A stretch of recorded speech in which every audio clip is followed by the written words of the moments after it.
கடல் மீன் கிடைக்கக்கூடிய ஒரு நல்ல கடையில் பார்த்து மீன் வந்து ஃப்ரெஷ்ஷாக வாங்கி துண்டு துண்டாக வெட்டி வாங்கிக்கிங்க. அப்போ தான் வந்து அந்த நமக்கு வந்து செய்யக்கூடிய அந்த மைசூர் மீன் வறுவல் வந்து ரொம்ப டேஸ்ட்டாக இருக்கும். வணக்கம். இன்றைக்கி வந்து நாங்கள் போட போகிற வீடியோ வந்து பார்த்திங்கன்னா மைசூர் மீன் வறுவல். இதனோடனா புதுசாக ஒரு மைசூர் மீன் வறுவல் அப்படின்னா, நான் ஒரு மைசூரில் வந்து அங்கே ஆஃபீஸில் ஒர்க் பண்ணுறப்ப அங்கே இருக்கக்கூடிய ஒரு மைசூரில் கடை வீதியில் வந்து நான் ஒரு அனுபவித்த சுவைத்த அந்த மீன் வறுவல் தான் இன்றைக்கி வந்து நாங்கள் போட போகிற வீடியோ. அதாவது பார்த்திங்கன்னா மைசூர் மீன் வறுவல். சரி, இந்த மைசூர் மீன் வறுவல் நம்ம எப்படி செய்கிறதுன்னு சொல்லிவிட்டு நம்ம வீடியோக்குள்ளே போகலாம்.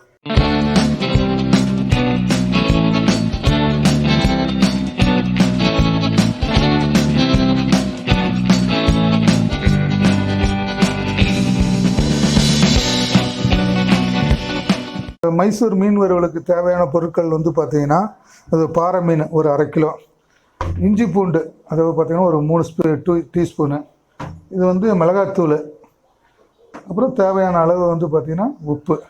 இந்த மாதிரி ஒரு பவுல் எடுத்துக்குவோம். இந்த பவுலில் வந்து பார்த்திங்கன்னா ஒரு இஞ்சி பூண்டு பேஸ்ட்டு வந்து ஒரு 3 ஸ்பூனு பார்த்திங்கன்னா இத்தனை 1 2 ஒரு 3 ஸ்பூனு. அப்புறம் பார்த்திங்கன்னா இதுக்கு வந்து ஒரு மிளகாத்தூள் வந்து உங்களுக்கு தேவையான அளவு. கொஞ்சம் காரமாக சாப்பிட்றவங்க வந்து பார்த்திங்கன்னா ஒரு 4 ஸ்பூன் போட்டுக்கலாம்.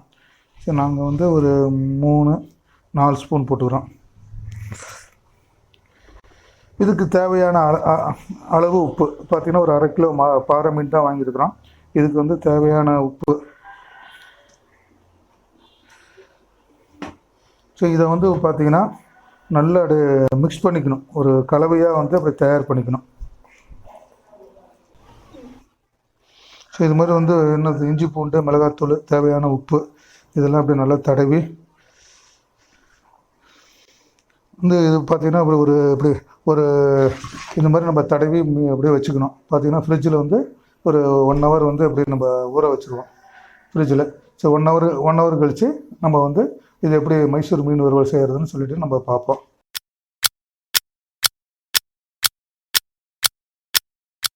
நாங்கள் எப்படி கடையில் வாங்கிட்டு வந்த மீன், கடல் மீன் தான் இது. சின்ன சின்னதாக கட் பண்ணி இது மாதிரி மிளகாத்தூள், இஞ்சி பூண்டு பேஸ்ட்டு, உப்பு இதெல்லாம் போட்டு கொஞ்சம் மிக்ஸ் பண்ணிவிட்டு ஃப்ரிட்ஜில் 1 மணி நேரம் ஊற வச்சிட்டோம். 1 மணி நேரத்துக்கு மேலே ஊற வச்சிட்டோம். ஸோ நம்ம வந்து இப்போ அடுத்து வந்து மைசூர் மீன் வறுவல் செய்ய போகிறோம். சரி, இதுக்கு பிறகு வந்து என்னென்ன தேவையானது பார்த்திங்கன்னா, இது பொடியாக வந்து கட் பண்ண வெங்காயம், இந்த ஷார்ப்பரில் வந்து கட் பண்ண பொடியான வெங்காயம், அதே மாதிரி பொடியாக கட் பண்ண வந்து தக்காளி, அப்புறம் இது கடைசியாக போடக்கூடிய ஒரு மிளகுத்தூள் ரெடியாக வச்சுருக்கோம். நம்ம தேவையான ஆயில் இது இருக்குது. நம்ம இந்த மாதிரி ஒரு எப்படி சொல்கிறது, தோசை தட்டி ஒன்று எடுத்துக்கலாம். இது தேவையானது. சரி, நம்ம வந்து இப்படி மைசூர் மீன் வறுவல் வந்து நம்ம செய்ய ஆரம்பிக்கலாம். சரிங்களா? தட்டி காய்ஞ்சதுக்கப்புறம் பார்த்திங்கன்னா, இதில் வந்து இந்த மைசூர் மீன் வறுவலில் என்ன ஸ்பெஷல் அப்படின்னா, எண்ணெய் வந்து அதிகம் பிடிக்காது. இந்த தோசை தடவுற மாதிரி அப்படியே லேசாக அப்படி தடவிட்டால் போதும். இது மாதிரி கொஞ்சம் சட்டி காய்ஞ்சதுக்கப்புறம் இந்த மாதிரி கொஞ்சம் எண்ணெய் அப்படியே தடவிட்டு இதில் வந்து ஒவ்வொரு பீஸாக நம்ம அப்படியே எடுத்து போடலாம். பார்த்தீங்கன்னா நல்லா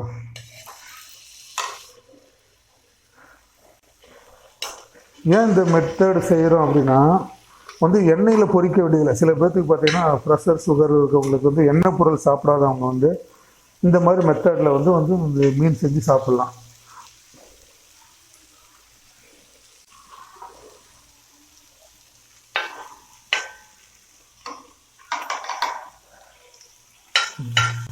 சரி, நம்ம வந்து கொஞ்சம் கொஞ்சமாக ஒரு 4 பீஸ் 5 பீஸாக வந்து நம்ம வந்து இந்த மாதிரி போடலாம்.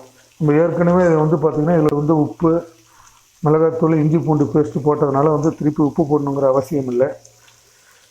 என்னென்னா ஒரு 2 நிமிஷத்துக்கு ஒரு டைம் வந்து மீனை வந்து திருப்பி போடணும். இது மாதிரி பார்த்திங்கன்னா திருப்பி இப்படி போட்டிங்கன்னா 2 சைடு வேகும். இப்போ நீங்கள் பார்க்குறதுக்கு வந்து பார்த்திங்கன்னா இந்த மீன் வறுவல் பார்த்து எப்பவுமே நார்மலாக எல்லோரும் செய்கிற மாதிரி தானே இருக்கும் அப்படின்னு நினைக்கலாம்.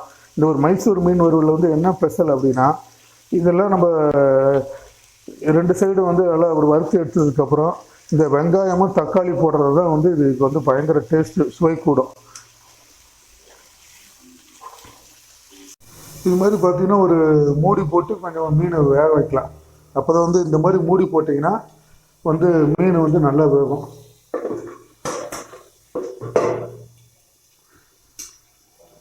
உங்களுக்கு வந்து ரொம்ப ட்ரையாக இருந்ததுன்னா அப்பப்போ கொஞ்சம் லேசாக வந்து ஆயில் விட்டுக்கலாம். பார்த்தீங்கன்னா பாருங்கள், ஃப்ரிட்ஜில் வந்து 1 மணி நேரம் 2 மணி நேரத்துக்கு மேலேயே வந்து இது அப்படியே ஊறிடுச்சு. அப்படியே பார்த்தீங்கன்னா எப்படி சொல்கிறது, இந்த மசாலா பாருங்கள் எவ்வளோ அழகாக வந்து அப்படி ஒட்டி வந்திருக்கு. மீன் வந்து நல்ல மசாலா வந்து துளி கூட எப்படி சொல்கிறது, மசாலா கலக்காமல் நல்லா அப்படியே ஃப்ரேம் அப்படியே இதாக இருக்குது, நல்லா ஒட்டி வந்திருக்கு. ஸோ கொஞ்சம் ட்ரை ஆகிற மாதிரி இருக்குது அதனால் வந்து லேசாக வந்து நம்ம வந்து ஆயில் விட்டுக்கலாம். பார்த்தீங்கன்னா இந்த மாதிரி கொஞ்சம் அப்படியே ஆயில் அப்படியே விட்டுக்கலாம். ஏன்னா நம்ம ரொம்ப எண்ணெயில் வந்து கொதிக்கிற எண்ணெயில் மீன் வறுவல் போட்டோம்னா ஃபுல்லாக எண்ணெயாக இருக்கும். ஸோ இது வேணுங்கிற அளவுக்கு அவங்கவுங்களுக்கு தகுந்த மாதிரி கொஞ்சமாக எண்ணெயை விட்டுக்கலாம். அப்பப்போ ஒரு நிமிஷத்துக்கு ஒரு டைம் பார்த்தீங்கன்னா இந்த மாதிரி வந்து இந்த மூடியை ஓப்பன் பண்ணி பார்த்துக்குங்க, மீன் அப்படியே ஒரு பரட்டி போடுறதுக்கு.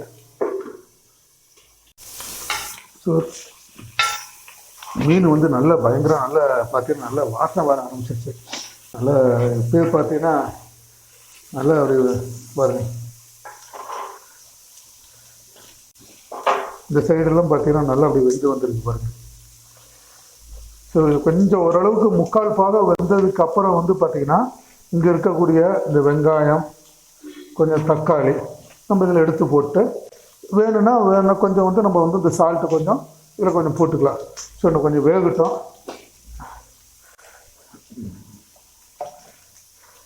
ஸோ கொஞ்சம் ரொம்ப ட்ரை ஆகிற மாதிரி இருக்குது.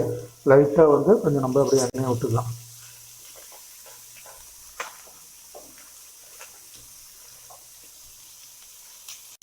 இது மாதிரி பார்த்திங்கன்னா மேலே வந்து லேசாக கருகி வந்து ஸ்டேஜில் வந்து பார்த்திங்கன்னா நம்ம வந்து இந்த வெங்காயத்தை வந்து கொஞ்சம் அப்படியே இது மேலே அப்படியே போடலாம். வெங்காயம், அப்புறம் தக்காளி,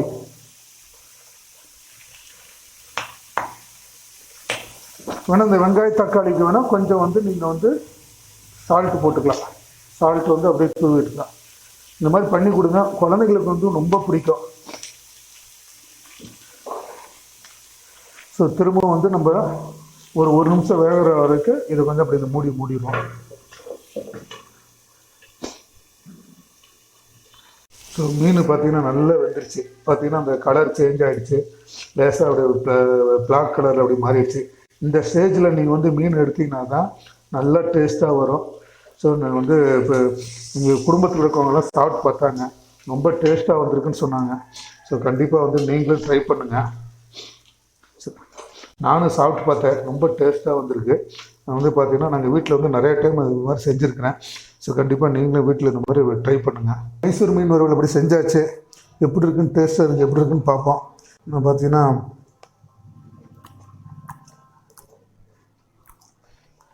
ரொம்ப டேஸ்ட்டாக வந்திருக்குது. கண்டிப்பாக வந்து இது பார்த்தீங்கன்னா தக்காளியும் வெங்காயம் நல்லா வெந்து அதுதான் வந்து இந்த மீனுக்கு வந்து டேஸ்ட் கொடுது. இந்த 10க்கு வந்து மிளகுத்தூள் கொஞ்சம் போட்டிருக்கிறோம். ஸோ வந்து ரொம்ப டேஸ்ட்டாக வந்திருக்கு. கண்டிப்பாக வந்து பார்த்தீங்கன்னா நீங்கள் வந்து இந்த வீட்டில் வந்து உங்கள் குழந்தைங்களுக்கு இந்த மாதிரி பண்ணி கொடுங்க. குழந்தைங்களுக்கு ரொம்ப நல்லா விரும்பி சாப்பிடுவாங்க. பார்த்துட்டு நீங்கள் உங்கள் வீட்டில் இதே மாதிரி வந்து மைசூர் மீன் வறுவல் செஞ்சுட்டு உங்களுடைய கமெண்ட்ஸு எதாக இருந்தால் தெரிவிங்க. கண்டிப்பாக என்னுடைய சேனலுக்கு சப்ஸ்கிரைப் பண்ணுங்கள்.